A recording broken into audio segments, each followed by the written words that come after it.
All right, let's talk about the Colts. Not everyone's a Notre Dame fan, but a decent amount of people in Indiana, a decent amount of people watching this show are Colts fans. They won. They beat the Jaguars 26-23 in overtime. But the big picture for the Colts is very grim, in my opinion. I realized very quickly as we turned this game on just how little I cared. Right, first couple drives, just realized how little I cared about the game and the results of it and how the players were. It was Week 18. We're playing with two eliminated teams from the playoffs. Jaguars weren't even close. Two backup quarterbacks. The fans seem to be more concerned about chanting "Fire Ballard" than the outcome of the game, which honestly I totally understand. I wasn't there, but I'm sure if I was, I would be at least considering joining in the jeers there. But the Colts won. They won 26-23 in overtime at home to finish the season 8-9. That's something that sounds very familiar. Although typically it's a loss at the end of the year to miss the playoffs and finish 9-8. Now it's 8-9. We'll win 8 or 9 games. It feels like until the end of time because this string is just continuing and continuing. So typically when we have a game breakdown like this, we'll talk about the offense, talk about the defense, talk about how the Colts won, how the Colts lost, what it means. But this game is different because, again, we don't really care about the Colts-Jaguars game across the board.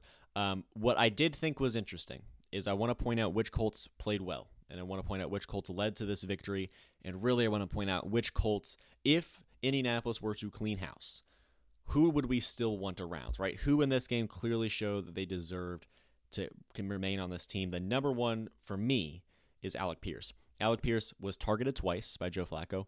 Both times he caught the football for a total of 57 yards and a touchdown. So not a lot of opportunities for Alec Pierce, but he really made the most of them. And Alec Pierce has sort of become that true deep threat target for the Colts, especially when paired with Joe Flacco, and not Joe Flacco specifically, but rather specifically paired with a quarterback that can throw the football to him. Joe Flacco is by no means an elite quarterback in the NFL, and we know that because he's a backup quarterback in the NFL. But Anthony Richardson, his strength is not necessarily throwing the ball down the field all the time, right? He's more of a dual threat guy. His completion percentage is less than 50%, or at least has been for most of the year. But when Anthony Richardson comes out and Joe Flacco comes in, and whether that's good or bad for the entire team as a whole, Joe Flacco can get the ball to Alec Pierce, and he can push the pace, and he can push the ball down the field. And we saw that on the very first drive of the game where Alec Pierce had his first big-time reception, and that was where he had his touchdown. So to me, in my opinion, this receiving core for the Colts is fantastic, and I think we should keep it exactly how it is, and I think we need to have a capable quarterback in there to take advantage of their prime years because Alec Pierce is young and he's a fantastic deep threat target. Michael Pittman Jr. is young, although he's a little bit more on the older side, and he's been great as a big body receiver as well. Josh Downs, fantastic, right? I think this receiver room, A.D. Mitchell as well, similar. Speedy, shifty, same as Josh Downs. I feel like this receiving core is exactly what we need it to be moving forward, and I want to see it retained. Now, Alec Pierce, best game out of any of them in this past game against the Jaguars. He's been great paired with Joe Flacco. I don't know if Anthony Richardson is going to be the answer in terms of maximizing his receiver talent, which is why I'm a little bit concerned because I feel like we need a quarterback like Joe Flacco in there. I haven't fully thought out that point, and that's why I haven't fully said anything about it yet. But the reason why we don't really need necessarily a running quarterback or a quarterback that can run like Anthony Richardson is because Jonathan Taylor also had a great game against Jacksonville as well. He had 34 carries for 177 yards and a touchdown, another great showing since that Broncos game. So ever since he dropped the ball at the goal line against the Broncos, Jonathan Taylor has been stellar. I think he's rounded out the season very well, and I think we should work to keep him on this team if we can. Alec Pierce, fantastic. Jonathan Taylor, fantastic. Josh Downs and Michael Pittman Jr. both produced as well. I really have a lot of hope for the future when it comes to this receiving room. The question to me now is we talked about receivers and the running backs effectively, right? Jonathan Taylor was great, and this receiving room was great, particularly Alec Pierce. But the question to me is what undeniably needs to be fixed ahead of 2024 when it comes to roster talent, when it comes to the composition of the coaching staff, what undeniably needs to be fixed, what undeniably needs to change. The secondary to me is the first one. Really the defense as a whole, but mainly the secondary. And I understand that the secondary was injured for most of the year and even injured in this game. Juju Brents went down in week 1. He missed the entire year. He comes back and gets injured again. And whether or not that's going to be a severe injury, we're unsure about. It doesn't really matter because we have a 6-month-long offseason ahead of us. But the secondary, this is the secondary that got torched by Drew Lock, right? And let the Giants put up 40 points on them, and they're a team that typically scores around 14, and let up 225 yards to Mac Jones. So Mac Jones had 225 yards through the air in this game. And it wasn't really about the flashy numbers this time in the Jacksonville game. The Giants game, absolutely, it was the flashy numbers. The numbers Drew Lock and Malik Neighbors and this entire Giants offense put on the board were very alarming and concerning. The Jaguars, it wasn't as much about the flashy numbers. The 225 yards was not what concerned me about the Jaguars. It was how consistently there was open space for Jones to hit on third downs and some of those critical downs, those second and longs, right? Second and long, third and anything, right, or in the red zone.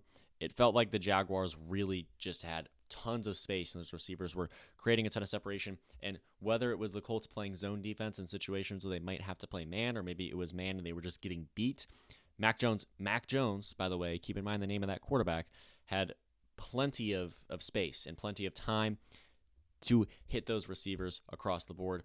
This game never should have been the shootout that it was. It was really an overtime thriller in Week 18 in a situation where the Colts should not be in because the Jaguars were 4-12 and now 4-13 after the loss.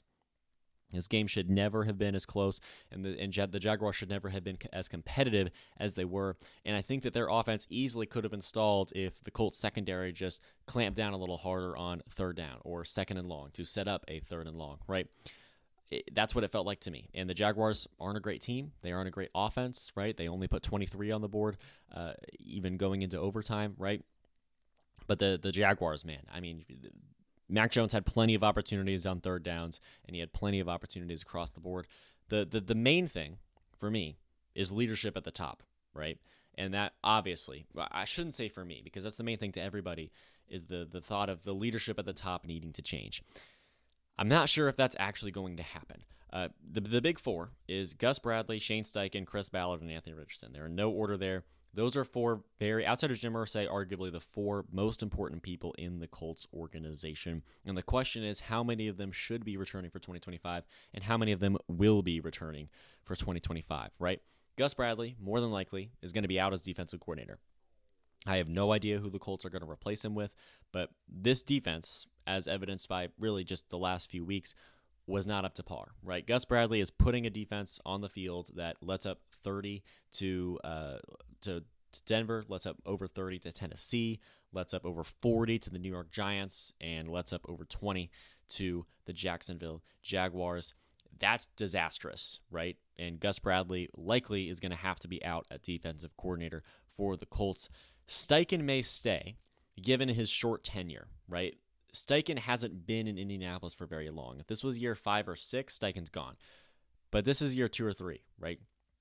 So Shane Steichen likely will be given a couple more chances, a couple more seasons to really get the Colts moving in the right direction. And if he's unable to do that, then maybe the Colts are going to make a change. Whether or not that is actually what should be occurring is up for people to debate. And I may make a video, I may make a segment about this in a couple of days, in a couple of weeks. But Ballard should be theoretically in trouble. Steichen could be in trouble. What really is the most alarming thing from yesterday was Jim Irsay's message. He made a statement. I saw it on Instagram. I don't know where all it was, to be honest. I don't know where this went out, but I know it was on social media. Jim Irsay released a statement indicating that he still had optimism, and the quote is that he still believed in Shane Steichen and Chris Ballard. I wish I had it up with me so I could read it off to you, but it's very easy to find if you haven't seen it already. Jim Irsay released a statement effectively saying that he believed in Chris Ballard and believed in Shane Steichen, and that they were both going to remain filling their positions for the Indianapolis Colts. He said that people that were expecting major leadership change would be disappointed. They may be disappointed, right, is what he said. That's not a direct quote. It's paraphrasing. But still, effectively, the point was that Chris Ballard's going to stay there. Shane Steichen's going to stay there. He did not point out Gus Bradley by name, which makes me think that he's going to be gone, which will be a good thing for the Indianapolis Colts. But Chris Ballard, he's probably going to stay. Shane Steichen, probably going to stay. I imagine that implies that Anthony Richardson is also going to stay. So we're going to go through the draft. We're going to go through free agency, and we're going to reload for 2025. And I imagine that the Colts are not going to improve much off of their showing from 2024, because if it was bad multiple years in a row, how are you going to make it good if you don't make changes? I don't think Jim Irsay is willing to make changes. That is a disaster to me. And I'm very excited to monitor the situation and talk about it and speak on it throughout the offseason, because we have a long offseason ahead of us before what I hope is not a long season for fans.